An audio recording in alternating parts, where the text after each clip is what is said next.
Shalom, saudaraku yang dikasihi Tuhan Yesus Kristus.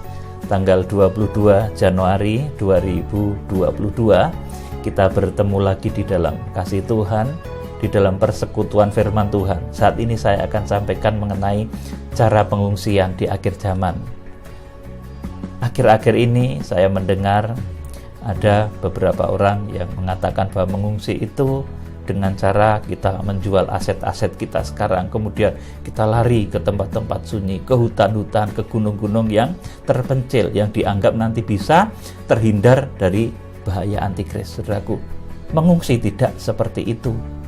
Saudaraku, kalau seperti itu nanti akan terjadi ketidakadilan bagi orang yang remaja, orang tua. Saudaraku, nanti akan mengalami satu kesulitan, perbedaan cara, perbedaan kekuatan.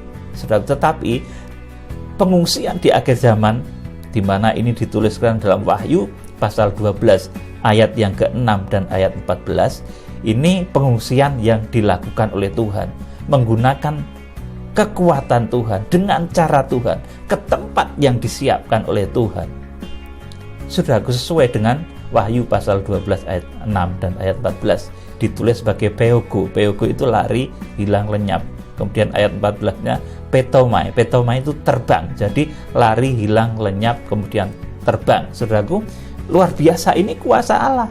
Kalau saudara dengan cara menjual aset saudara, dengan kemudian saudara berpindah ke satu tempat terpencil, saudara bercocok tanam di sana, katanya nunggu Tuhan selama 3,5 tahun, itu tidak terjadi sesuatu yang dahsyat, saudaraku. Dan antikris akan tetap bisa mengejar saudara. Tetapi ketika pengungsian itu dilakukan dengan kuasa Tuhan yang dahsyat, maka iblis, si ular itu tidak akan bisa mengejar, tidak akan bisa tahu bahkan tempat saudara di mana diungsikan. Saudara yang dikasihi Tuhan, saya berani menyampaikan pernyataan khusus ini, saudaraku, tentang cara pengungsian. Ini karena saya mendapatkan satu pernyataan khusus juga dari Tuhan, saudaraku, mengenai cara pengungsian di ayat Wahyu pasal 12 ayat 6 dan ayat 14 ini. Tuhan memberitahu saya dengan pasti, saudaraku, jadi betul-betul detail, saudaraku. Ini saya catat pada tanggal 19 Juli 2021 jam 02 sampai 03 pagi. Ini saya tengah doa pagi, doa dini pagi, saudaraku, di gubuk doa. Saudaraku, saya tidak memiliki tempat doa yang begitu indah. Saya hanya punya gubuk doa yang terbuat dari bambu dan juga, saudaraku, kayu, saudaraku, jadi gubuk sederhana. Kemudian dalam hadirat Tuhan datanglah satu cahaya terang luar biasa yang saya kenali itu dengan malaikat Tuhan, saudaraku. Malaikat inilah yang dahulu dilihat oleh Rasul Yohanes sebagai malaikat yang membawa gulungan kitab kecil yang terbuka di tangannya, dan kaki kanannya menginjak laut dan kaki kirinya di atas bumi. Saudaraku, di dalam pernyataan ini, saudaraku, malaikat memberikan satu pengetahuan tentang pengungsian di akhir zaman. Kemudian malaikat yang menemui saya di dalam cahaya yang luar biasa itu, saudaraku, ini malaikat yang diberi kuasa penuh, mandat penuh oleh Tuhan tentang masa pengungsian.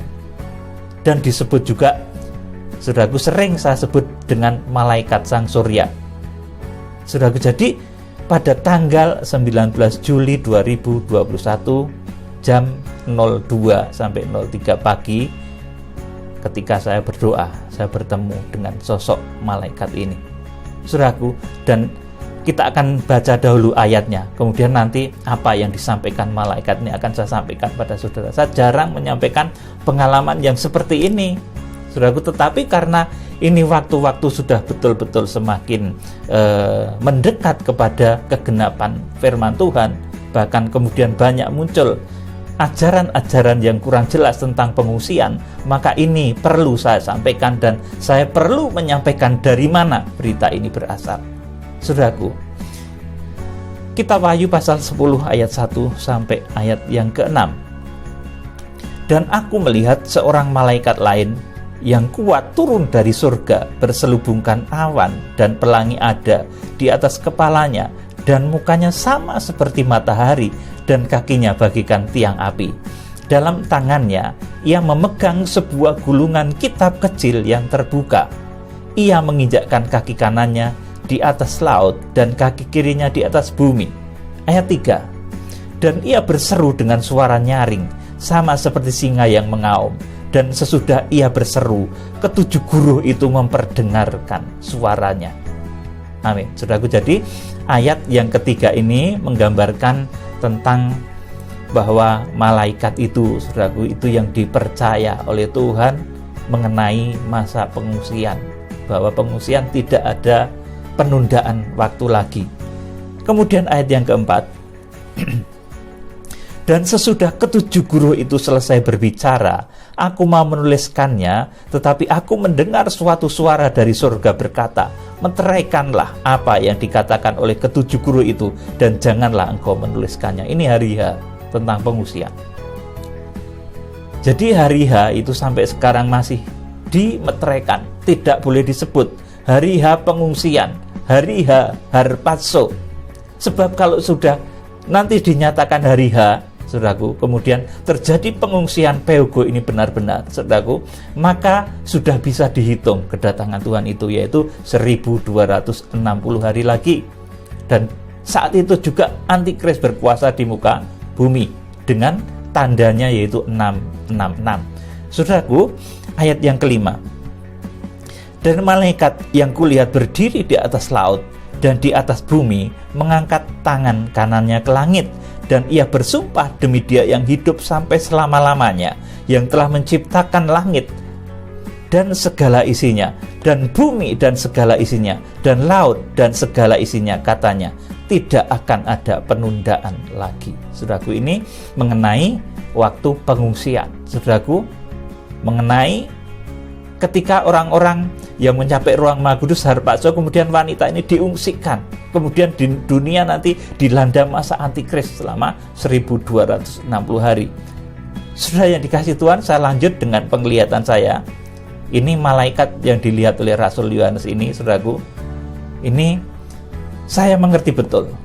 Itu malaikat yang mendatangi saya ketika doa pada tanggal 19 Juli 2021 itu. Saudaraku, itu waktu yang tidak bisa saya lupakan, maka saya catat. Kemudian saya di dalam roh begitu dekat dan akrab dengan malaikat ini, saudaraku. Di dalam roh. Saudaraku, ini kalau di dalam kitab Wahyu, Rasul Yohanes ini dalam bahasa Jawa ini disebut Ngrogo Sukmo, tapi saya tidak akan menyampaikan seperti itu. Saya akan sama seperti Alkitab saja, di dalam roh ya di dalam roh. Tapi kalau orang Jawa punya istilah itu Ngrogo Sukmo. Kalau saya tetap di dalam roh. Begitu dekat dan akrab dengan malaikat ini, saya begitu dekat dan akrab, saudaraku. Kemudian saya melihat perawakannya, saudaraku. Dia berdiri di dalam wujud malaikat itu, saudaraku, setinggi kurang lebih 6 meter. Saudaraku, dengan cahaya wajahnya yang bersinar seperti matahari terik. Itu yang saya lihat. Jadi perawakannya, saudaraku, tinggi gagah sekitar 6 meter. Saudaraku, kemudian ada beberapa perintah yang disampaikan kepada saya dari malaikat itu.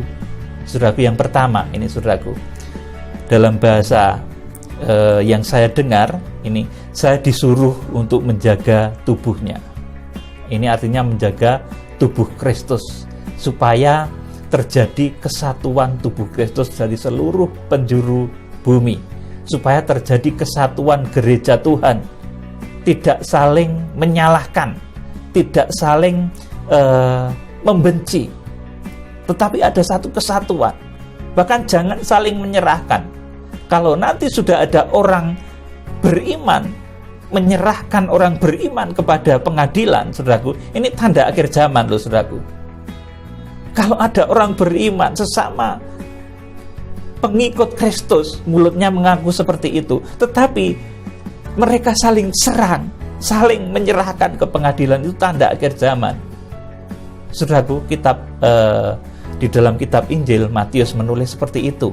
Saudaraku yang dikasihi Tuhan, jadi di dalam roh saya melihat malaikat ini yang tertulis dalam kitab Wahyu pasal 10 itu, saudaraku. Yang saya lihat itu tingginya adalah kurang lebih 6 meter, saudaraku. Tetapi kalau di Wahyu pasal 10 ini bahkan dia menampakkan diri lebih besar lagi kepada Rasul Yohanes, karena malaikat bebas menampakkan diri dalam bentuk seukuran apapun bebas. Tapi yang saya lihat pada saat itu adalah 6 meter dengan cahaya wajahnya yang bersinar-sinar. Kemudian ada beberapa perintah. Yang pertama ini, saya disuruh menjaga tubuh Kristus, sedang membangun bait Allah rohani. Saya diwanti-wanti untuk membangun bait Allah rohani, bukan untuk membangun gedung gereja yang megah, yang luar biasa, yang menampung ratusan ribu jemaat. Saya tidak disuruh itu oleh Tuhan, tapi disuruh untuk membangun tubuhnya, yaitu gereja Tuhan dari berbagai bangsa, suku, bahasa yang menyatu dalam kesatuan tubuh Kristus. Itu yang pertama, saya disuruh untuk menjaga tubuh Kristus. Ini dari ucapan mulut malaikat itu. Kemudian yang kedua, saudaraku, saya diberi pedang untuk mengalahkan Lewiatan. Ini tertulis dalam Yesaya pasal 27 ayat 1 setelah saya cari. Saya diberi pedang, dan pedang saya pada saat itu, malaikat itu bilang, pedangmu masih kurang tajam. Artinya, saudaraku, pemberitaan yang saya sampaikan ini kadang kurang nyelekit gitu loh, saudaraku. Tuhan maunya tes, tapi saya masih ngerem, jangan dulu Tuhan. Saudaraku, seperti itu, saudaraku. Jadi saya diberi pedang untuk mengalahkan Lewiatan. Itu dalam bahasa malaikat seperti itu. Ini ada ayatnya. Kemudian di Yesaya pasal 27 ayat 1, saudaraku, saya bacakan ya, ini ayatnya. Setelah saya cari ternyata ada ayat ini. Kalau saya diberi pedang, itu artinya saudaraku diberi satu kekuatan oleh Tuhan untuk melakukan kehendak Tuhan di akhir zaman, saudaraku. Yesaya 27 ayat 1. Pada waktu itu Tuhan akan melaksanakan hukuman dengan pedangnya yang keras, besar, dan kuat atas Lewiatan, ular yang meluncur, atas Lewiatan, ular yang melingkar, dan ia membunuh ular naga yang di laut. Amin. Saudaraku, jadi yang kedua ini saya diberikan satu anugerah, yaitu pedang firman yang tajam. Makanya Tuhan mengaruniakan berbagai macam pembukaan rahasia firman, karena memang saya secara khusus, saudaraku, Tuhan mempercayakan pembukaan rahasia firman tentang akhir zaman, tentang pengungsian ini. Kemudian yang ketiga, saya itu ditunjukkan caranya mengungsi. Bahkan saya melihat bagaimana malaikat itu memperagakan lari, hilang, lenyap, seperti apa yang ditulis dalam kitab Wahyu pasal 12 ayat yang ke-6 dan ayat 14. Malaikat sang surya, saudaraku, ini memberikan satu penerangan. Bahkan di depan saya itu memperagakan bagaimana cara lari, hilang, lenyap, dan terbang itu.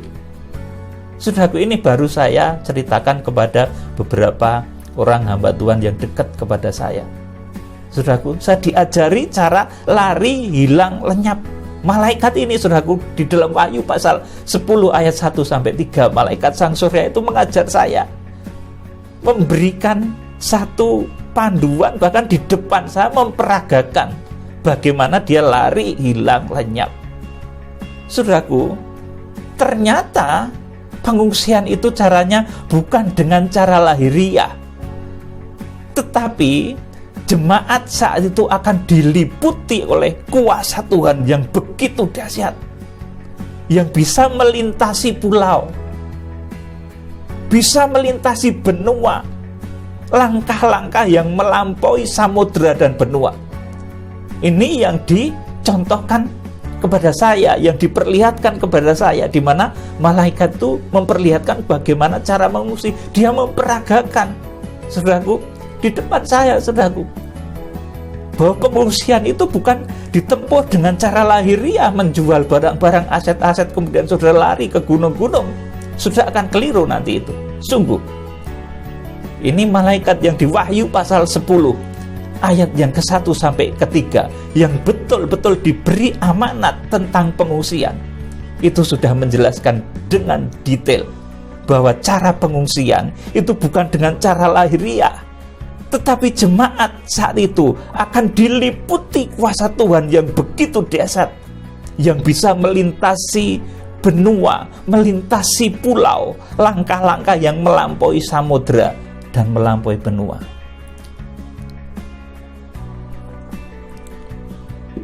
Ini, saudaraku, kuasa Tuhan yang akan meliputi orang-orang yang diungsikan di akhir zaman. Saudaraku, seperti apa yang dialami oleh Elia, bisa mengalami kuasa Tuhan yang dahsyat. Seperti apa yang dilakukan Elia dalam 1 Raja-Raja 18 ayat 44 sampai 46.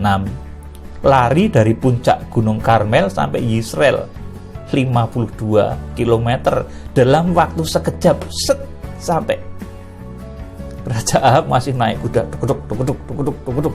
Loh, kamu sudah di depan, sudah sampai duluan. Saudara, itu Elia. Pengungsian seperti itu. Bukan saudara lari, bukan saudara menjual aset kemudian saudara pergi ke gunung-gunung. Nanti saudara keliru. Ini dari hierarki sudah memberitahu kepada saudara tentang hal ini. Kemudian seperti juga, saudaraku, kuasa yang meliputi Filipus, yang diliputi oleh kuasa Tuhan setelah membaptis sida-sida dari Ethiopia. Kisah Rasul pasal 8 ayat 39 sampai 40. Saudaraku, luar biasa. Filipus ini dipindahkan Tuhan dari Gaza ke Asdod dalam waktu juga sekejap. Filipus juga nggak tahu mau dipindahkan kemana, dan ternyata di Asdod. Pengungsian juga gitu nanti, saudaraku. Saudara mungkin nggak tahu kemana akan diungsikan, tapi nanti kuasa Tuhan akan membawa saudara seperti Filipus ini akan dipindahkan.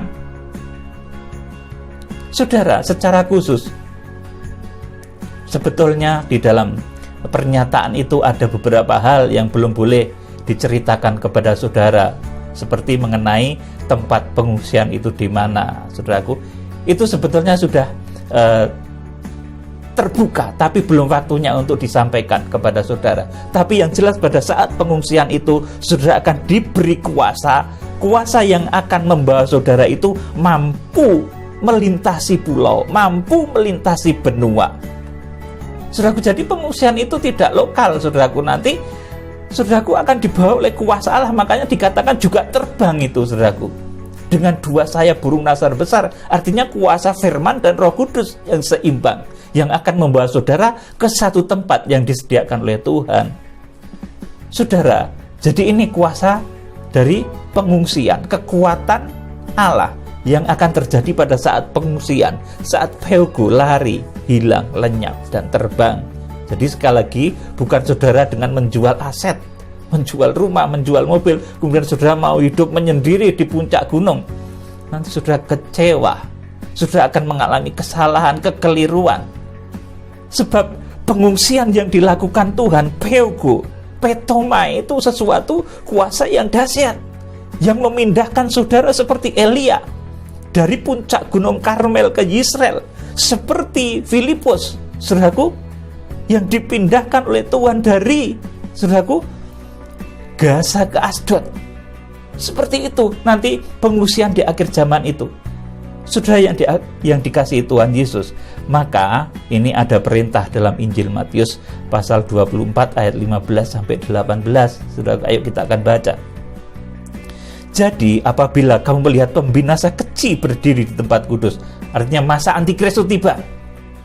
Kalau masa antikristus tiba, menurut firman yang disampaikan oleh Nabi Daniel, para pembaca hendaklah memperhatikannya. Maka orang-orang di Yudea harus melarikan diri ke pegunungan. Nah, ini orang yang di Yudea, karena di sana nanti menjadi tempatnya markas antikristus. Makanya orang harus berpindah dahulu. Saudara, harus melarikan diri. Ini khusus untuk yang di Yudea ya saudaraku, kemudian yang di tempat lain, maka orang-orang Yudea harus melarikan diri ke pegunungan. Orang yang sedang diperangi di atas rumah ini umum saudaraku, janganlah ia turun untuk mengambil barang-barang dari rumahnya. Ini artinya apa? Wes aja mudun, karena sebentar akan ada Pheugo, sebentar akan diliputi kuasa Tuhan seperti Filipus, seperti Elia. Wes rasa medun.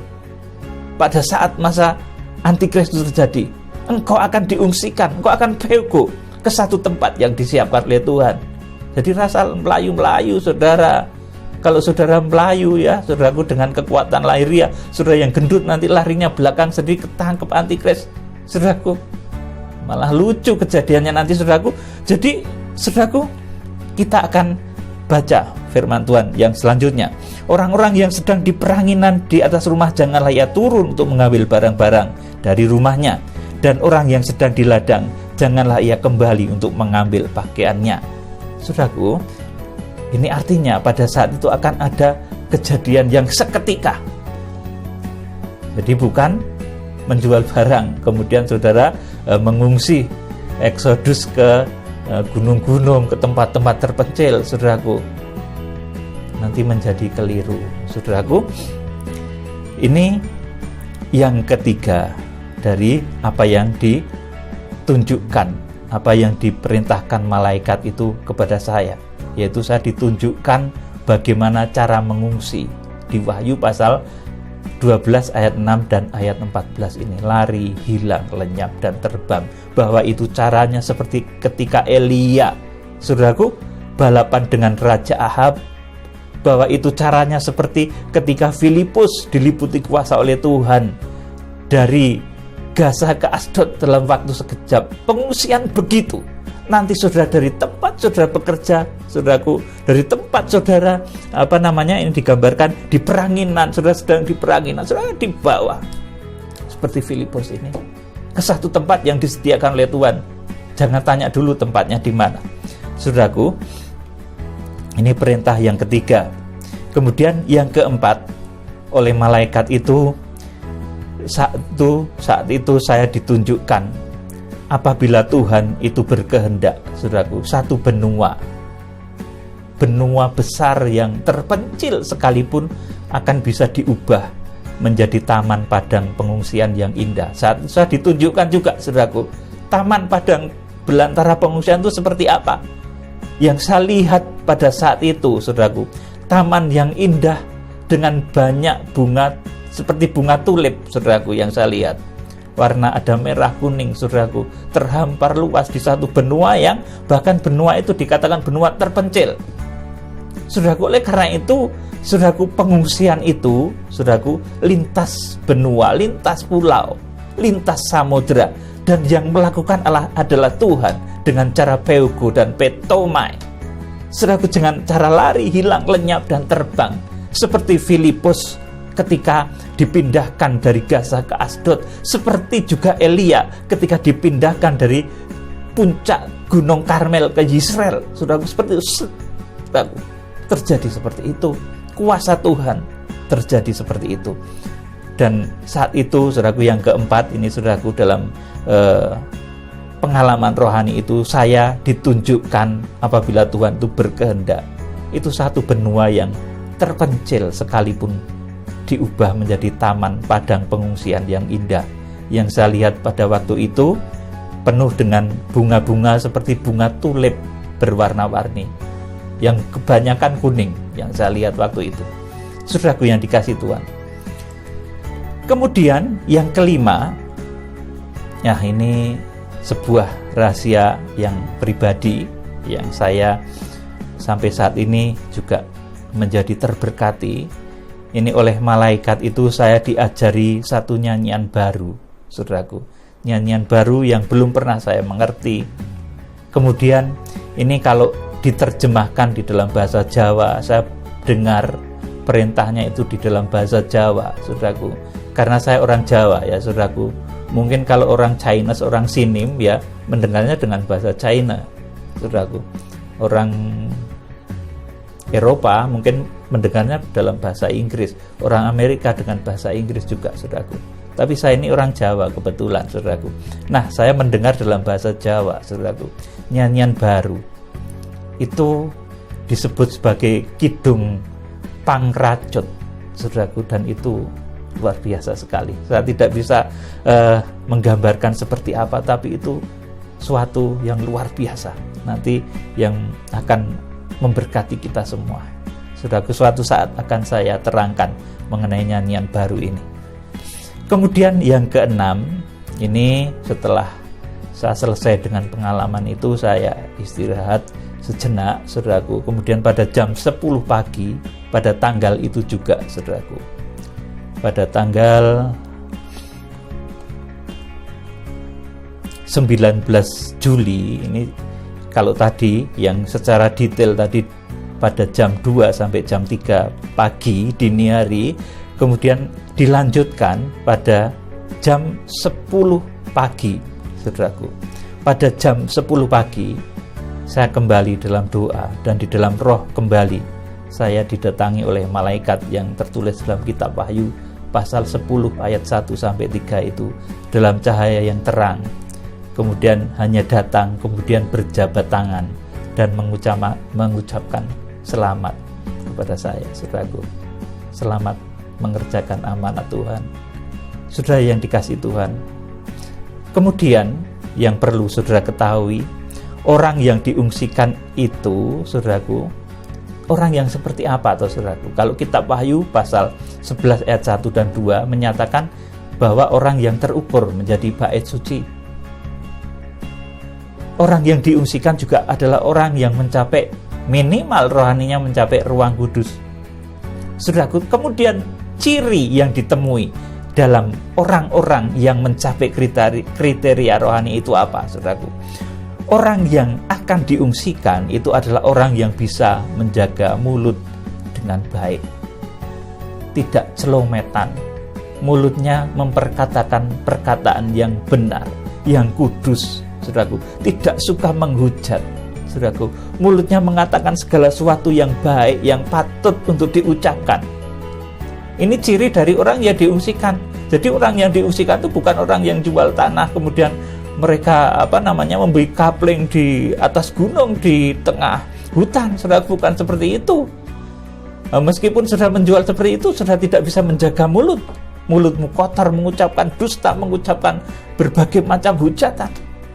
Sudah nggak bisa diungsikan. Peugo itu nggak bisa, apalagi harpazo, terlalu berat. Untuk harpazo itu rohani saudara melambung ringan, saudaraku. Kalau saudara masih mulutnya dipenuhi dengan cacian, makian, hujatan, saudaraku, saudara nggak bisa, saudaraku, untuk diungsikan. Peugo itu nggak bisa. Apalagi harpazo ini yang betul-betul saya mengerti, saudaraku. Ini digambarkan di dalam kitab Wahyu pasal 14 ayat yang kelima, saudaraku. Mereka itu orang-orang yang tidak ada dusta di mulutnya. Mereka bisa menjaga mulut. Yakobus pasal 3 ayat 2 sampai 4, saudaraku. Ayo kita akan baca, saudaraku. Sebab kita semua bersalah dalam banyak hal. Barang siapa tidak bersalah dalam perkataannya, ia adalah orang sempurna yang dapat juga mengendalikan seluruh tubuhnya. Kita mengenakan kekang pada mulut kuda, sehingga ia menuruti kehendak kita. Dengan jalan demikian, kita dapat juga mengendalikan seluruh tubuhnya. Dan lihat saja kapal-kapal, walaupun amat besar dan digerakkan oleh angin keras, namun dapat dikendalikan oleh kemudi yang amat kecil menurut kehendak jurumudi. Amin. Saudaraku, jadi saudaraku, kalau saudara ingin diungsikan, saudara ingin menjadi orang kudus, orang yang terukur rohaninya, itu cermin pertamanya saudara ini adalah orang yang bisa menjaga lidah. Lidah untuk mengatakan kebenaran. Saudara belajar puasa lidah. Kemarin sudah saya sampaikan, puasa lidah itu bukan puasa supaya saudara nggak makan, nggak minum. Saudaraku, itu terlalu enteng. Puasa lidah itu puasa supaya mulut saudara jangan mengatakan dusta, mulut saudara jangan mengatakan perkataan kotor, perkataan tidak senonoh. Ini puasa lidah. Orang-orang yang diungsikan itu adalah orang yang lidahnya dikuduskan oleh Tuhan. Saudara, orang yang bisa puasa lidah, tidak mengucapkan kata-kata buruk, dusta, mengucapkan kata-kata yang tidak senonoh. Orang-orang yang kata-katanya jahat, hujat, masih ngomong hal-hal yang buruk, itu nggak bisa, betul saudaraku. Nanti ketika masa pengungsian Peogo itu terjadi, itu nggak bisa. Malaikat Sang Surya, saudaraku, malaikat yang ditulis dalam Wahyu pasal 10 ayat 1 sampai 3 itu berbicara jelas kepada saya, orang yang mulutnya kotor itu nggak akan ikut pengungsian. Saudaraku, mulai sekarang belajarlah berkata iya dan amin. Puasa lidah, kita belajar mengucapkan segala sesuatu yang benar, yang kudus, yang membangun, yang baik. Maka dengan demikian, nanti ketika masa pengungsian itu terjadi, saudara termasuk orang-orang yang diungsikan. Sudah termasuk orang-orang yang terukur rohani. Mudah toh, saudaraku? Kendalikan lidahmu. Kalau sudah bisa mengendalikan lidahmu untuk ngomong benar, itu semuanya jadi benar, saudaraku.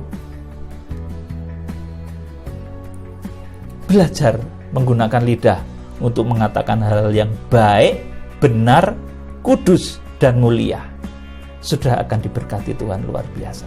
Saudara, jadi cara pengungsian saat ini saya sampaikan kepada saudara, ini pesan dari malaikat yang membawa gulungan kitab kecil terbuka, Wahyu pasal 10 ayat yang kedua.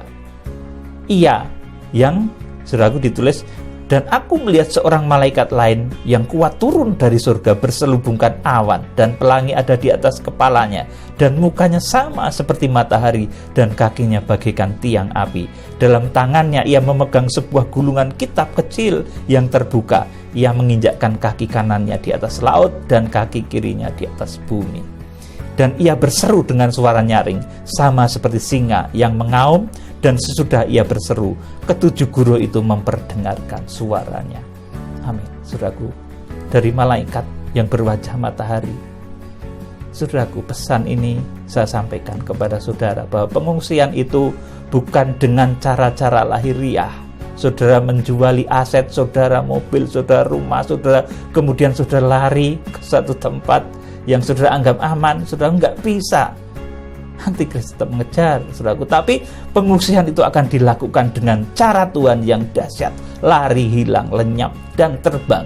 Seperti apa yang dialami Elia, seperti apa yang dialami Filipus yang dipindahkan, saudaraku, secara luar biasa. Saudaraku, dahsyat, luar biasa.